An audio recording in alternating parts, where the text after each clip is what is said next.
সম্প্রতি ট্রান্সজেন্ডার নিয়ে নেতিবাচক মন্তব্য করে ও বইয়ের পাতা ছিঁড়ে তুপের মুখে পড়েছেন বাংলাদেশ ব্র্যাক বিশ্ববিদ্যালয়ের দর্শন বিভাগের শিক্ষক আসিফ মাহতাব উৎস। এই ঘটনার জন্য ব্র্যাক বিশ্ববিদ্যালয় তাকে দিয়ে ক্লাস করানো বন্ধ রেখেছে বলে জানা যায়। চলুন জেনে নেওয়া যাক তার সম্পর্কে কিছু অজানা তথ্য।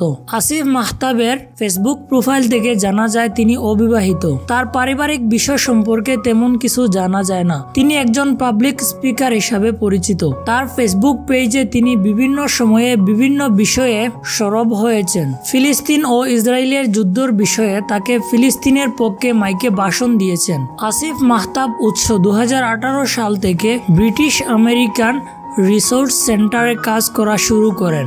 এরপর তিনি 2019 সালে মাস্টারমাইন্ড স্কুলে সিনিয়র শিক্ষক হিসাবে যোগদান করেন। তারপর তিনি বাংলাদেশের উন্মুক্ত বিশ্ববিদ্যালয়ের দর্শনের সরকারি প্রভাষক হিসাবে যোগদান করেন। পরবর্তী সময়ে তিনি ব্র্যাক বিশ্ববিদ্যালয়ে একই বিষয়ে চুক্তিভিত্তিক শিক্ষক হিসাবে নিযুক্ত হন। বিতর্কের কারণ 19 জানুয়ারি 2024 ইংরেজিতে institution of diploma engineering Kakrail Dhaka ও জাতীয় শিক্ষক ফোরাম আয়োজিত জাতীয় সেমিনারে সপ্তম শ্রেণীর পাঠ্য বইয়ে উল্লেখিত শরীফ শরীফা নামক একটি ট্রান্সজেন্ডার বিষয়ে গল্পের বিষয়ে বক্তব্য দিতে গিয়ে তিনি বই থেকে গল্পের পৃষ্ঠা ছিঁড়ে প্রতিবাদ করেন এবং সবাইকে এই বই ছিঁড়ে প্রতিবাদ জানানোর আহ্বান জানিয়ে বিতর্কের জন্ম দেন।